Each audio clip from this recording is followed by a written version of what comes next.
por el pecado, merecemos su castigo por nuestros pensamientos, palabras y obras. Pero tú nos has dado perdón y nueva vida. Ayúdanos ahora, Señor, a vivir esta nueva vida hoy a medida que nos acercamos más a ti. Te lo pedimos en el nombre de Jesús. Amén. Nos damos un bienvenido a Lester. Bienvenidos.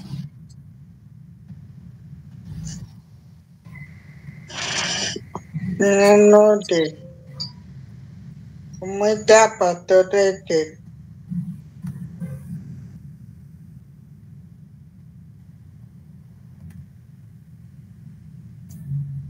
Bueno, sí, gracias por venir a todos esta noche. Sí, vamos a continuar nuestro estudio de Amos con el fin de capítulo 2. La semana pasada analizamos a 3 naciones paganas más que habían caído bajo el juicio de Dios: Edom, Amón y Moab. Las 3 naciones, como las 3 de nuestra primera lección, habían pecado constantemente con la nación de Israel o entre sí. Por esa razón, junto con su persistente incredulidad, merecían la ira y el castigo de Dios. Hablamos de cómo la ira de Dios arde por todos los pecados, no solo por los que se cometen contra los creyentes. Dios dio la ley natural a todas las personas, su conciencia que les dice cuando han hecho el bien y cuando han hecho el mal. Si bien ese conocimiento natural ha sido deformado por el pecado, todavía deja a la gente sin excusa. Todo el mundo sabe que ha pecado y ha hecho mal y que por ello merece ser castigado. Pero también nos ha dado su evangelio en la palabra, la Biblia. Dios había dado su palabra al reino del sur de Judá, pero ellos habían desperdiciado ese regalo y rechazado la palabra que habían recibido. Y por eso, junto con las demás naciones, merecían ser castigados. Nosotros también hemos recibido la palabra de Dios. Y por eso, como destinatarios agradecidos de ese regalo, no queremos despreciarlo y rechazarlo como Judá. Queremos pedir la ayuda de Dios para hacer su voluntad y vivir en acción de gracia por el maravilloso perdón que nos ha dado a través de esa misma palabra. Y ahora, esta noche, finalmente dirigimos nuestra atención a la nación de Israel. Podemos escuchar las fuertes palabras de juicio de Dios contra los destinatarios de esta profecía, el reino del norte de Israel. Y para hacer eso, vamos a buscar a Amos, capítulo 2, desde el versículo 6 hasta el versículo 8. Amos, capítulo 2, desde el versículo 6 hasta el versículo 8. ¿Alguien puede leerlos para nosotros?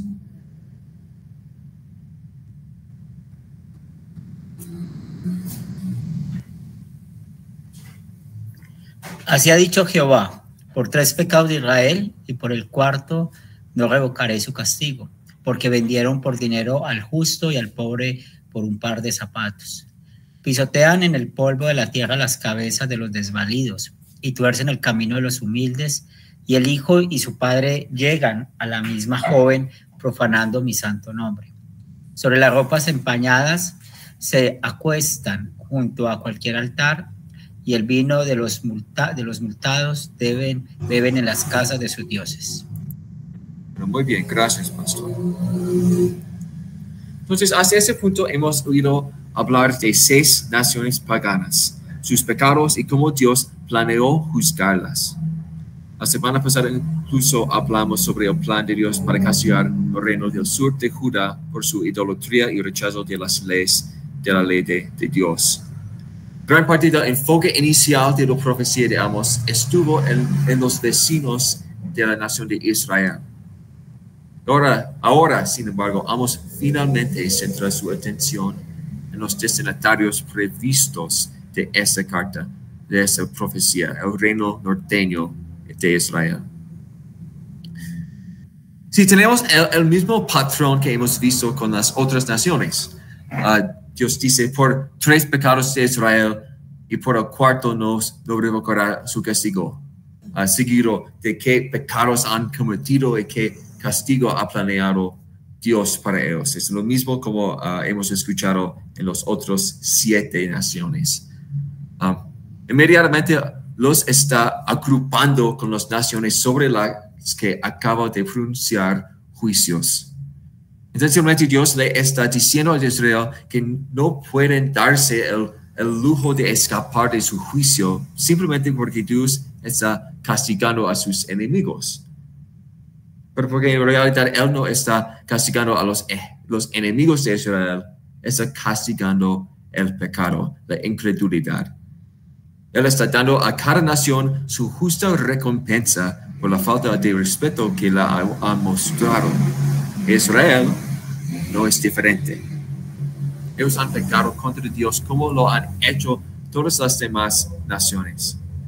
Ellos pecan y no se arrepienten, por lo que Dios está pronunciando sobre ellos el juicio que merecen. Y aquí, por Israel, el primer pecado que Dios condena es cuán maltratan los ricos a los necesitados o a los que luchan. No buscan en nosotros no buscan en ellos mismos su bendición ni su bienestar. Pero cuando uno de sus compañeros israelitas no puede permitirse el lujo de pagarles, cuando tienen una deuda tan pequeña como el valor de un par de sandalias, de zapatos, no hay piedad, no hay comprensión. No, ellos los venden como esclavos. Incluso cuando la persona es inocente en un juicio, los ricos y corruptos sobornarían a los testigos y jueces para condenarlo. En pocas palabras, los ricos están oprimiendo a los pobres. Están tratando a sus compatriotas más pobres como si fueran polvo bajo sus pies, del que se pudiera abusar y aprovecharse. Sus necesidades no importaban a quienes ya tenían suficiente. Y cuando fueron oprimidos y presentaron denuncias ante los tribunales, se les negó la equidad y la justicia. Dios había dado órdenes claras a su pueblo de cuidar a los pobres y oprimidos, y sin embargo, los israelitas ricos estaban aprovechando todas las oportunidades posibles para robarles y tratarlos injustamente. La segunda forma de pecado que Amos nos enumera aquí en esa profecía fueron los pecados contra Dios en su adoración. Y vemos su flagrante violación de esos mandamientos en el versículo 7 cuando escribe: el hijo y su padre se llegan a la misma joven, profanando mi santo nombre. Dios llamó a los israelitas a vivir vidas santas y palabras y hechos. Pero en este solo acto, esos hombres están cometiendo pecados de idolatría y fornicación. Sus pecados son graves y viles. Un padre y un hijo se acuestan con la misma prostituta. Eso se hacía a menudo en oración a dioses falsos. En los templos de otros dioses como Baal y Asera, había prostitutas con quienes tenían relaciones sexuales para pedir a sus dioses que hicieran la tierra fértil.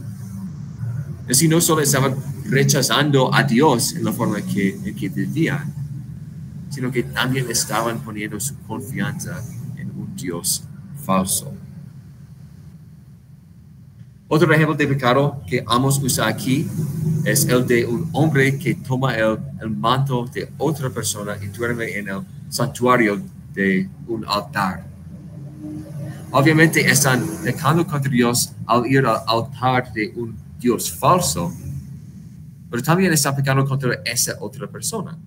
Porque en Israel había leyes específicas sobre qué hacer cuando se pide prestada la capa de alguien.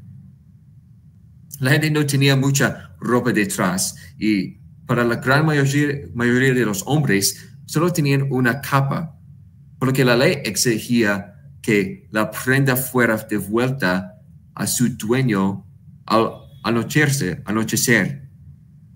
Eso fue para que el dueño tuviera algo con que dormir, porque es frío y todo eso. Pero algunos israelitas aquí en ese momento ignoraban esta ley. Tomaban el manto de su prójimo y no se lo devolverían y dormían sobre él en el santuario de un ídolo. En Israel había muy poco respeto por el prójimo, obviamente, aquí.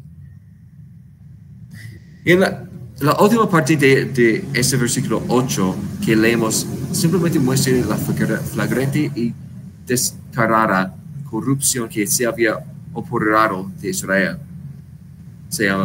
Dice, y el vino de los multados beben en la casa de sus dioses. En Israel, a veces cuando a las personas se les imponían multas por herir a alguien, en lugar de pagar en dinero, compensaban a la parte agraviada con bienes como vino. Sin embargo, los funcionarios israelitas tomaban este vino y no se lo daban a la persona herida, sino que lo tomaban ellos mismos para beberlo en juergas en los santuarios de sus ídolos. Su preocupación no era el bien del pueblo de Israel, sino cómo podían abusar del sistema para aprovecharse de personas que no podían hacer nada al respecto. En estos pecados, entre muchos otros de los que nos escuchamos en esta sección, son los que enojaron a Dios y eventualmente traerían la ruina a Israel. Entonces, ¿qué nosotros podemos aprender de todos los pecados de Israel?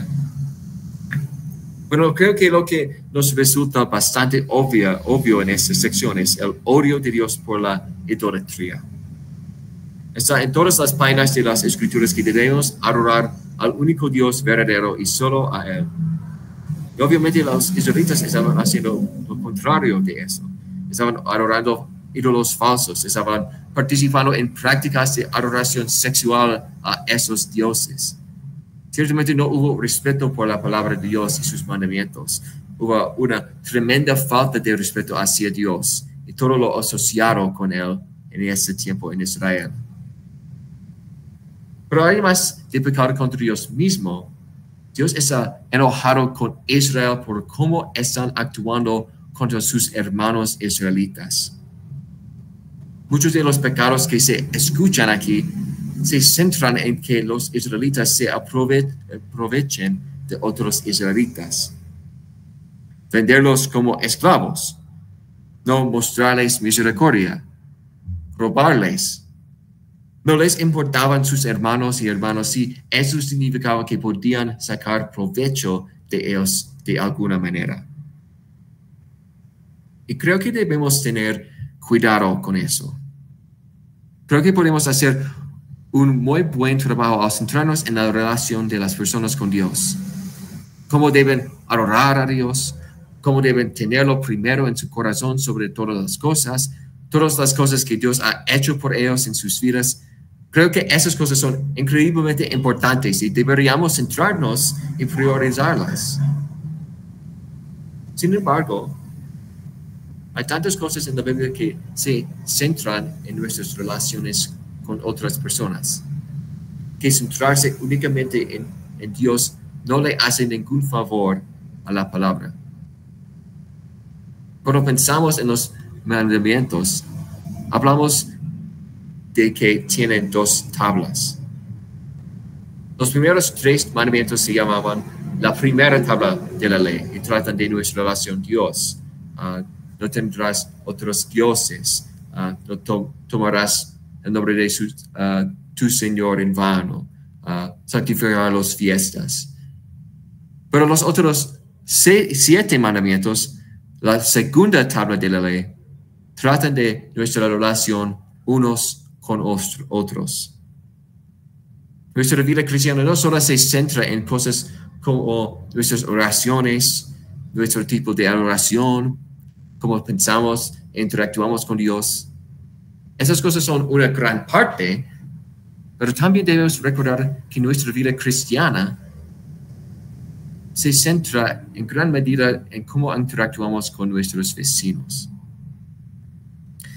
En Levítico 19, Dios escribió, simplemente amarás a tu prójimo como a ti mismo. Ese es un resumen de la segunda tabla de la ley y lo que Jesús llama unos de los dos mandamientos más grandes. A veces nosotros llamamos a eso la regla de oro, pero en realidad proviene de la Biblia. Trata a los demás como quieres que te traten a ti.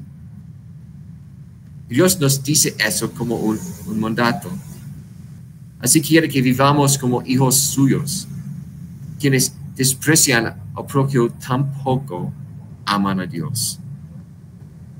Por eso cuando pensamos en nuestra vida cristiana, debemos pensar en cómo amamos y servimos no solo a Dios, pero servimos a Dios a través de las personas que Dios ha puesto en nuestras vidas. Sabemos bien cómo nos ha bendecido con perdón y seguridad y confianza y todo lo que encontramos en su palabra. Estamos agradecidos por todas las cosas maravillosas que ha hecho por nosotros, ¿verdad? Y queremos mostrarle ese agradecimiento. Bueno, una de las formas en que lo hacemos de manera más clara y abundante es mostrar su amor a las personas que nos rodean. Cada oportunidad que tenemos de ayudar a alguien necesitado o tratar a alguien con bondad y gentileza es una oportunidad para exhibir nuestra fe, para mostrar al mundo la luz de Cristo. Con la ayuda de Dios, el Espíritu Santo que vive en nuestro interior crea el deseo de vivir como sus nuevas creaciones. Y el Espíritu Santo nos ayuda a mostrar la fe que nos han dado, ayudándonos a buscar formas de ayudar a otras personas, para apoyarlos, para luchar por ellos, amarlos, incluso cuando sea difícil. Si esta sección nos dice algo, es que nos muestra lo que sucede cuando las personas se olvidan de amar a Dios, amando a las personas que los rodean. Pecamos contra ellos, es como si le estuviéramos haciendo esas cosas terribles a Dios mismo. Lo siento por eso. Pero ¿alguna pregunta o comentario hasta este punto?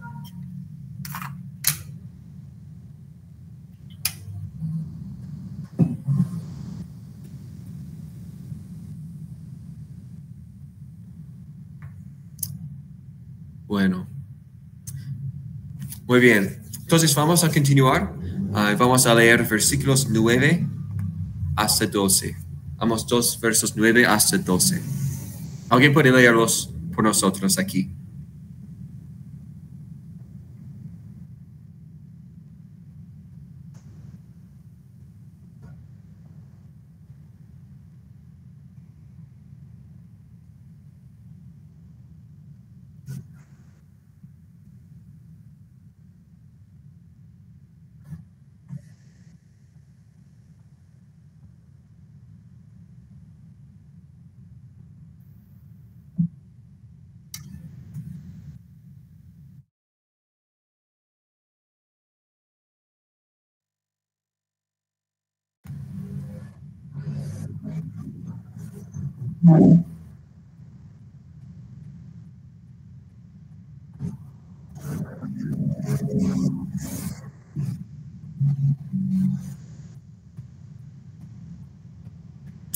Muy bien. Bienvenidos a Carmen, bienvenidos esta noche.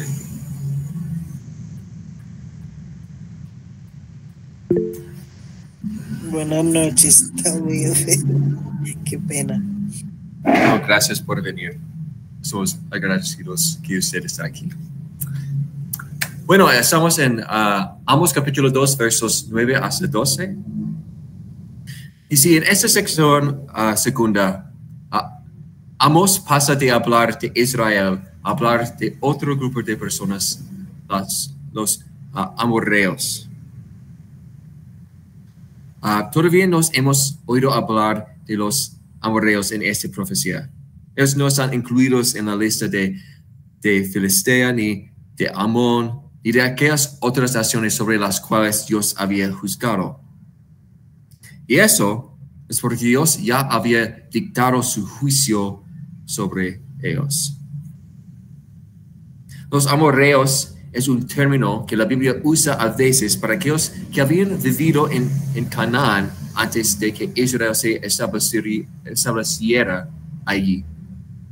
Ese fue el grupo de personas que Dios ordenó a los israelitas que destruyeran por completo cuando entraron a la tierra prometida. Y ese pueblo aterrorizó a los israelitas cuando los vieron por primera vez. En Números 13, los israelitas enviaron un grupo de 12 espías a entrar en la tierra para ver qué tipo de recursos habían en la tierra y cómo era la gente.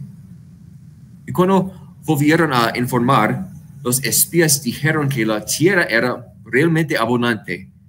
Trajeron fruta y dijeron que la tierra manaba fruta y miel. Pero también ellos dijeron que el pueblo, los amorreos, eran poderosos. Dios escribe aquí en esa profecía como árboles, cuya altura era como la altura de los cedros y fuerte como una encina. Eran figuras impotentes, altas, fuertes y buenos luchadores. Eran tan impotentes que 10 de los 12 espías no creían que pudieran derrotarlos.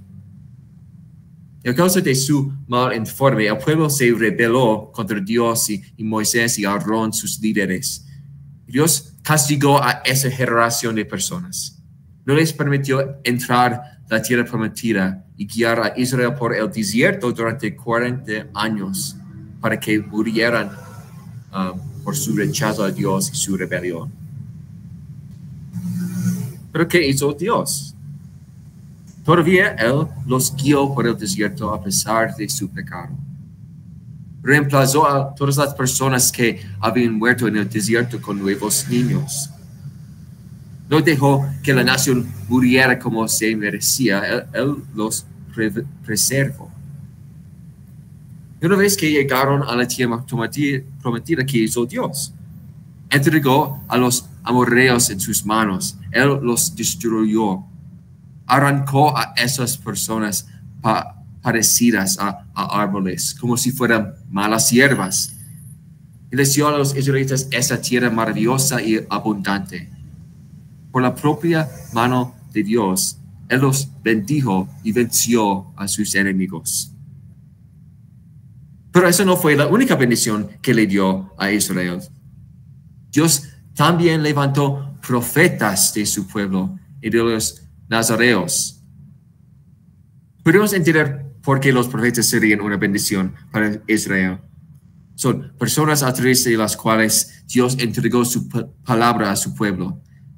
Ellos sirvieron para señalar al pueblo hacia Dios cuando pecaron. Pero también Dios los bendijo con los nazareos. Esos nazareos eran israelitas a quienes Dios había llevado a hacer un voto especial de dedicarse a sí mismo.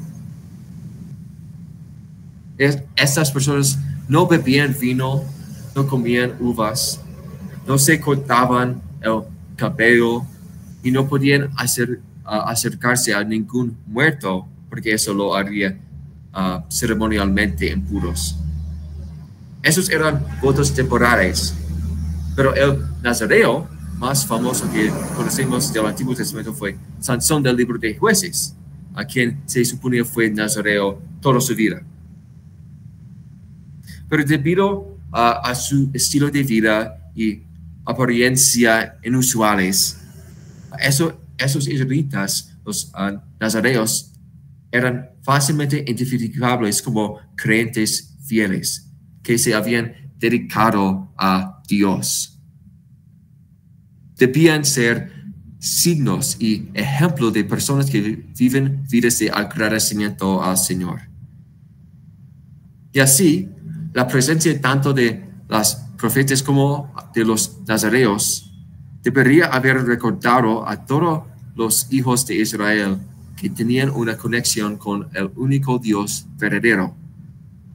Los había hecho su pueblo y por eso les había dado privilegios y regalos especiales. Pero ¿cómo pagó Israel a Dios por esos regalos de protección, victoria, tierra, los profetas y los nazareos?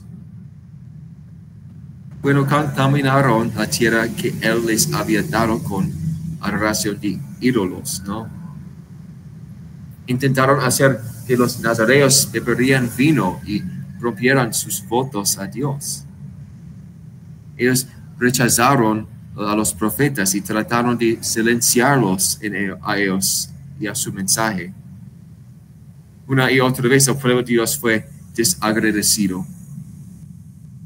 Se rebelaron constantemente contra el Dios que les había dado todo y trataron de que otros fueran como ellos.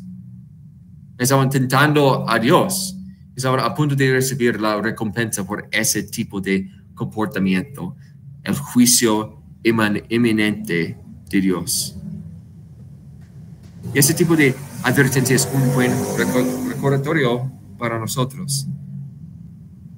¿Qué tipo de cosas te ha ayudado Dios en tu vida?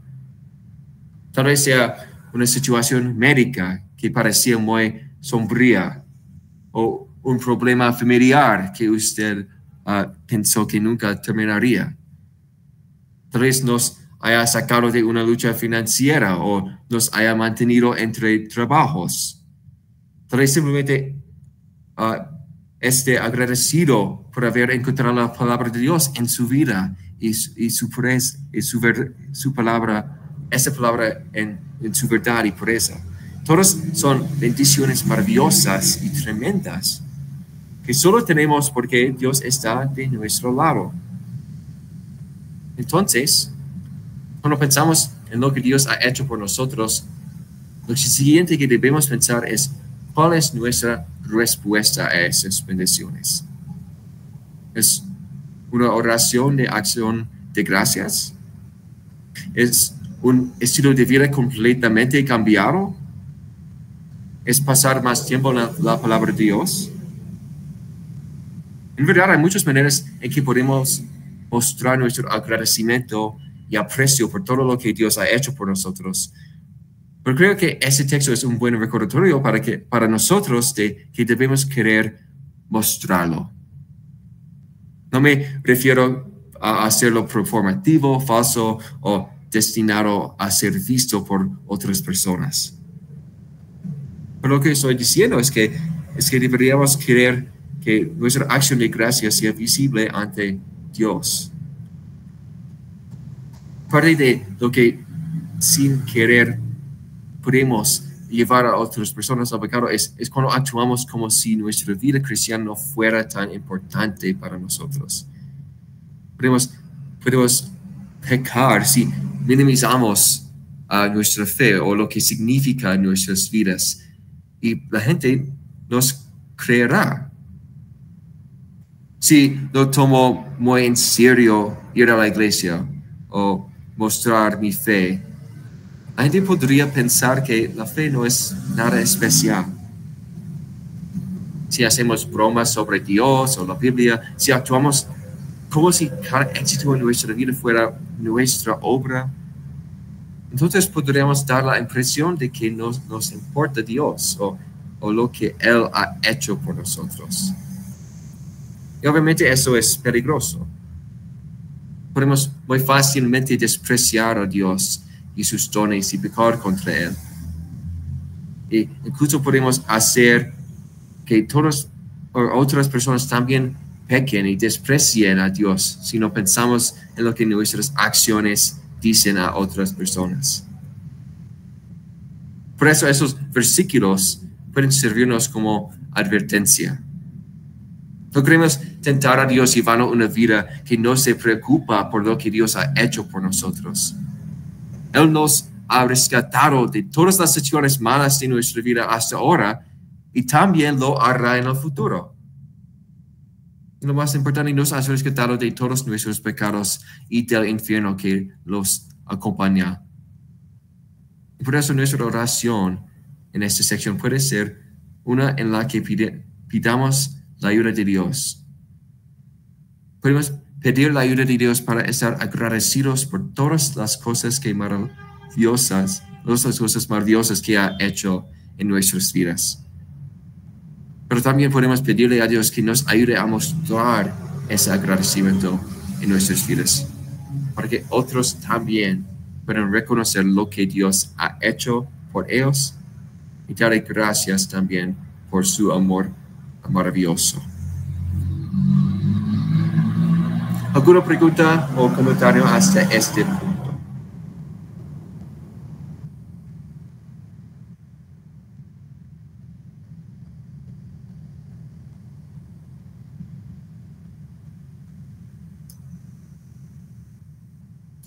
Muy bien. Entonces terminamos con los versículos finales de este capítulo, versículos 13 a 16. 13 a 16. ¿Alguien puede leerlos por nosotros?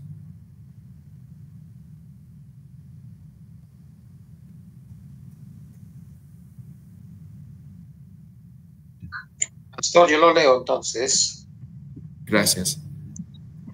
Pues he aquí, yo os apretaré en vuestro lugar, como se aprieta el carro lleno de gavillas, y el ligero no podrá huir, y el fuerte no le ayudará su fuerza, ni el valiente librará su vida.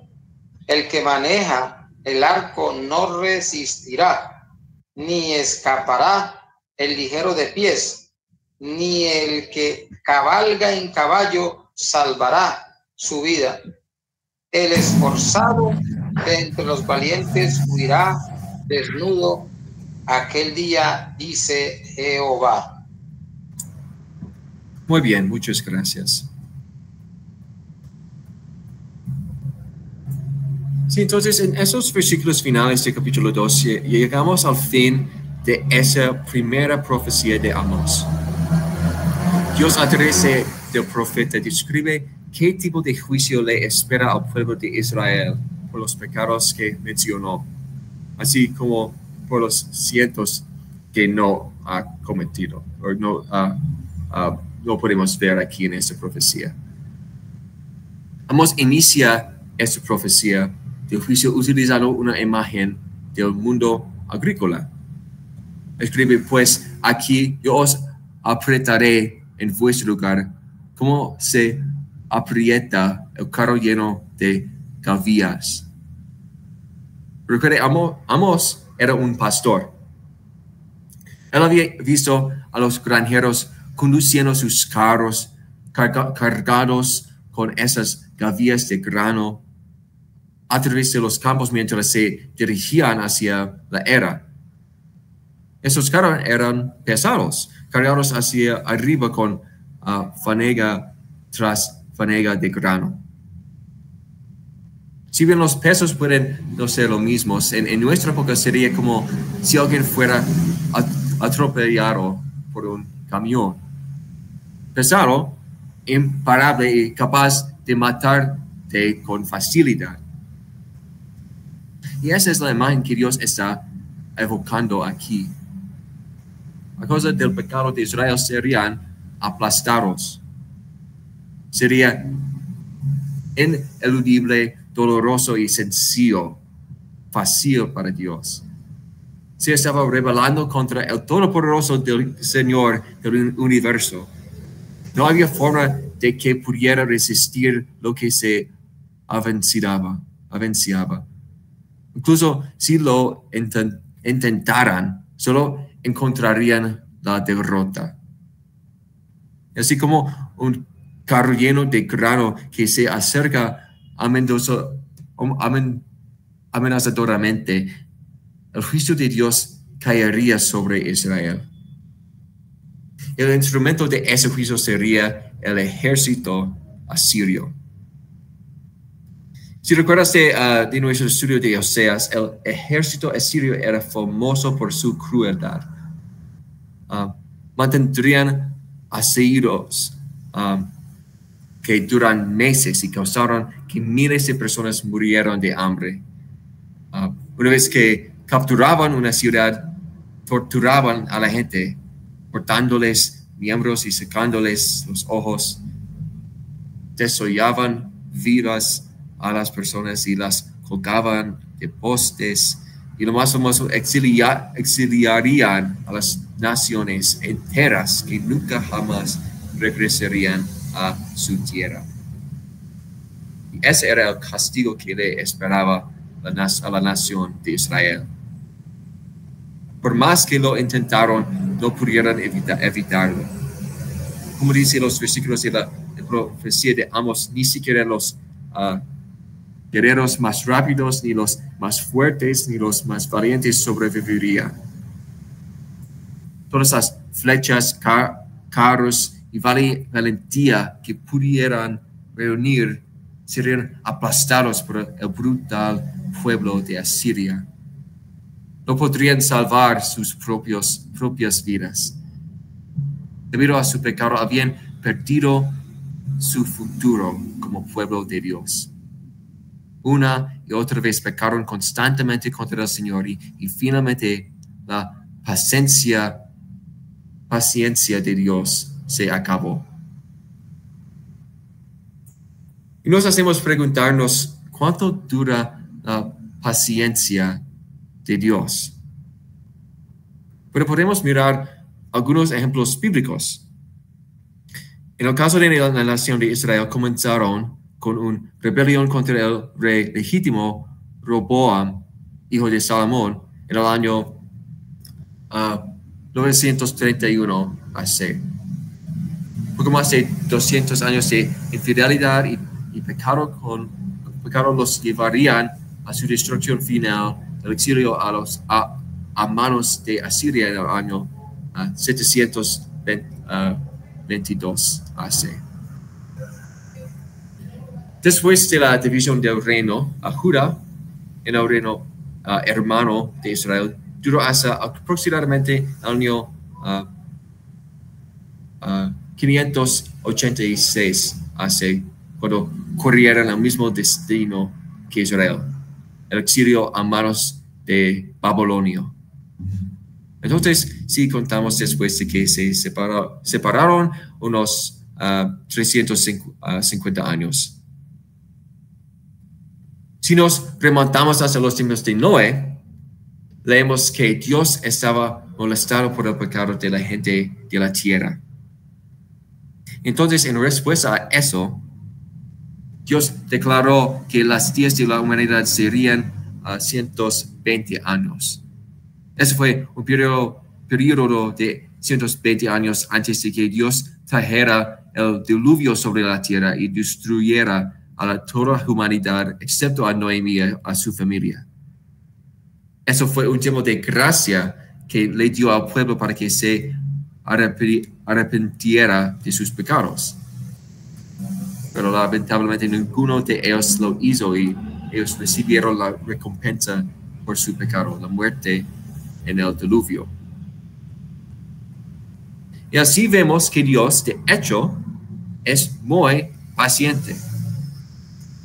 Cuando Dios se describe a Moisés en el monte Sinaí, se llama a sí mismo de nariz larga, como la imagen a la derecha, que es una forma hebrea de decir que alguien es tarde para la ira.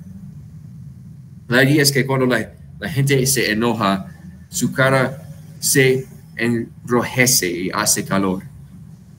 Entonces, cuando quieren decir que alguien se enoja, dicen, tenía la nariz caliente.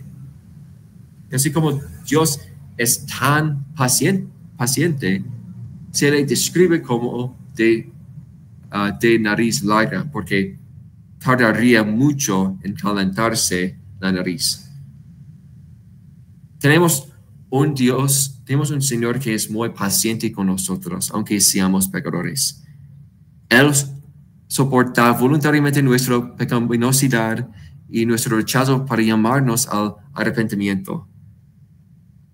Dice mucho en 2 Pedro capítulo 3, versículo 9, Dios es paciente para con nosotros, no queriendo que ninguno perezca, sino que todos proceden al arrepentimiento. Y eso es asombroso. Esa es una tremenda bendición que tenemos, un Dios que es paciente con nosotros. Pero esa paciencia no dura para siempre. Porque además de ser paciente, también Dios es justo. Promete no dejar el pecado impune. Por eso, cuando se ignoraba persistentemente la voluntad de Dios, todavía puede utilizar un desastre natural o un ejército conquistador para llevar a cabo su juicio, como lo hizo en la Biblia. Ahora, no tenemos la libertad que decir cuando cualquiera de esas cosas es el juicio de Dios sobre un grupo de personas. Solo queremos decir lo que Dios dice, la palabra de Dios. Si ocurre un tornado, un terremoto, o un ejército invade y hace algo terrible, Dios es el único que sabe exactamente cuál es su propósito al hacerlo. Sin embargo, si conocemos un juicio que está por venir y será innegable, el juicio final de Dios. Al final, para todo el mundo habrá un juicio final en el que Dios separará a los justos de los injustos y traerá el fin del mundo tal como lo conocemos. Nos ha dicho que se acerca un día grande y glorioso, pero al igual que a los israelitas no los ha revelado exactamente cuándo. Y por eso ahora mismo vivimos en un tiempo de gracia, paciencia de Dios. Nos ha dado tiempo para reconocer la culpa de nuestro pecado. Nos ha dado tiempo para reconocer que tiene todo el derecho de condenarnos al infierno por todos y cada uno de nuestros pecados. Pero también nos ha dado tiempo para aprender que Cristo llevó nuestros pecados por nosotros, que nos ha dado perdón de esos pecados y los ha quitado para siempre. Dios nos ha dado tiempo para llegar a la fe por su palabra y recibir el Espíritu Santo, quien nos ayuda a vivir según su voluntad. Dios ha sido increíblemente paciente con nosotros. Deberíamos ser condenados por nuestros pecados cada vez que cometemos uno. Pero no estamos condenados. Él ha tenido paciencia con nosotros y nos ha dado fe para ser salvos de esa destrucción eterna del pecado. Es una demostración maravillosa y desatendida de su gracia por nosotros. Y lo que eso significa es que no queremos abusar de esa paciencia. No queremos vivir de una manera que le muestre a Dios que no nos importan sus dones y sus gracias. No queremos vivir ignorantemente como si nada pudiera hacernos daño porque el juicio de Dios no ha llegado. No queremos ser como los israelitas que despreciaron los regalos que Dios les dio y luego fueron barridos y olvidados en su pecado. No, hermanos, tenemos salvación. El perdón de nuestros pecados ahora mismo a través de Jesús. Entonces, nuestra oración, cuando leemos las palabras como las que hoy leemos, es que Dios nos ayude a no abusar de este don. Creemos que Dios nos ayude a reconocer la paciencia con la que nos trata, que nuestros pecados nos condena, pero no lo hacen por culpa de su Hijo. Por eso nos tomamos el tiempo para pedirle a Dios que siga teniendo paciencia. Le pedimos a Dios que nos ayude a dejar nuestras vidas de pecado y despreciarían el don de su paciencia en nuestras vidas. Y pedimos a Dios que nos ayude también a reflejar la paciencia que nos muestra en nuestra vida. Así como Dios ha sido paciente con nosotros, también lo ha sido con aquellos en este mundo que no conocen su palabra.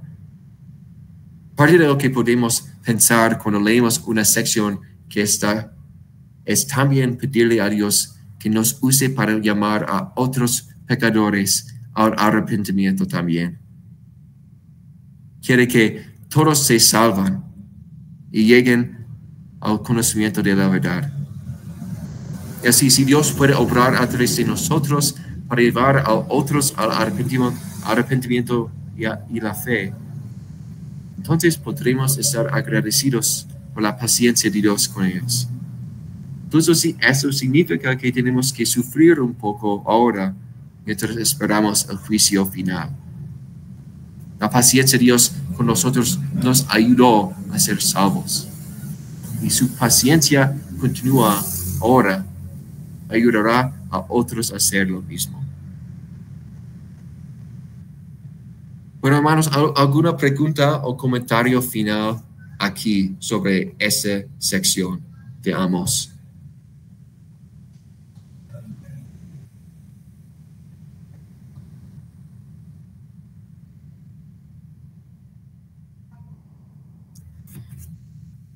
Bueno, muy bien. Gracias, hermanos, por venir esta noche. Gracias por su paciencia conmigo. Y vamos a terminar con oración. Oramos en el nombre del Padre, del Hijo, del Espíritu Santo. Amén. Querido Señor, gracias por el maravilloso regalo de tu paciencia. Tienes razón, eres justo en todo lo que haces. Si es tu voluntad, Señor, ten paciencia con ese mundo pecador. Y ayúdanos a llevar tu palabra salvadora al mundo, para que ellos como nosotros sean destinatarios de tu gracia y perdón. Ayúdanos a mostrar nuestro agradecimiento por esos regalos en nuestras vidas, para que tu nombre sea glorificado sobre todos los demás nombres. Te lo pedimos en el nombre de tu Hijo Jesús, que vive y reina contigo, el Espíritu Santo, siempre un solo Dios, por los siglos de los siglos. Amén. Bueno, muchas gracias por venir esta noche. Dios bendiga a ustedes. Amén. Bendiciones. Una buena noche. Bendiciones a todos. Hasta luego. Feliz noche. Bendiciones a todos.